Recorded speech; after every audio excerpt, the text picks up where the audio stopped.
મહાદેવ, જય જય પરશુરામ।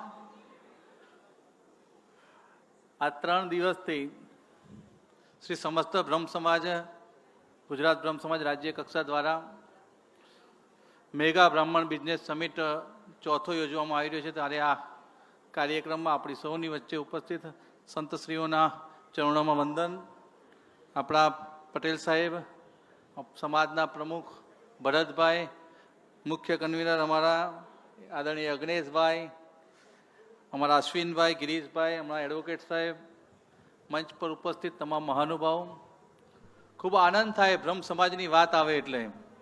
અને બ્રહ્મ સમાજ, મેં હમણાં જ અગ્નેશભાઈને કીધું કે બ્રહ્મ સમાજમાં સૌથી વધુ કાર્યક્રમ થતા હોય તો આ અગ્નેશભાઈ અને ભરતભાઈની જે ટીમ છે આખી રાજ્યની સમસ્ત ગુજરાત બ્રહ્મ સમાજ રાજ્ય કક્ષા સારા કાર્યક્રમ કરતા હોય છે। બ્રાહ્મણોનો એકતા કરવા માટેના સખત પ્રયત્નો કરી રહ્યા હોય છે। એના ભાગરૂપે આ રાજ્યમાં, આપણા ગુજરાતમાં પણ જેટલા બ્રાહ્મણો બિઝનેસ કરી રહ્યા છે અને આ બિઝનેસ કરવા માટે અને કયા કયા વ્યવસાયો આપણા સમાજના લોકો કરી રહ્યા છે એને ઉજાગર કરવા માટે આ મેગા બ્રાહ્મણ બિઝનેસ સમિટનું આયોજન કર્યું છે।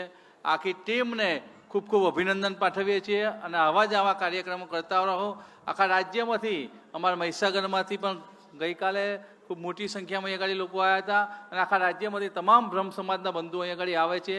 બ્રહ્મ સમાજના લોકો જે કામ કરે છે, જે બિઝનેસ કરે છે એનું આ પ્રદર્શન જોરદાર આજે દેખવા મળ્યું છે। ત્યારે હર્ષ અને આનંદની લાગણી અનુભવીએ છીએ અને આવા કાર્યક્રમ કરતા રહે અને બ્રહ્મ સમાજ ખૂબ જ આગળ વધે, ભેગો થાય। એમ સ્વામીજીએ કીધું એમ બધા જ એક થઈ જાય અને બ્રહ્મ સમાજ એક થઈ જાય ને તો દરેક સમાજનું ભલું કરે, એના માટેનો બ્રહ્મ સમાજ છે। દરેક સમાજને આશીર્વાદ આપવાનું કામ બ્રાહ્મણો કરતા હોય છે। બ્રાહ્મણો ક્યારેય જોતા નથી કોણ કયા સમાજનો છે, પણ બ્રાહ્મણને નમે એ બધાને જ આશીર્વાદ આપી દેતા હોય છે। ત્યારે બ્રહ્મ સમાજ આગળ વધશે તો આખું રાજ્ય અને આખું દેશ અને વિશ્વ આગળ વધશે, એવી શુભેચ્છા સાથે વિરમું છું। ભારત માતા કી જય, જય મહાદેવ।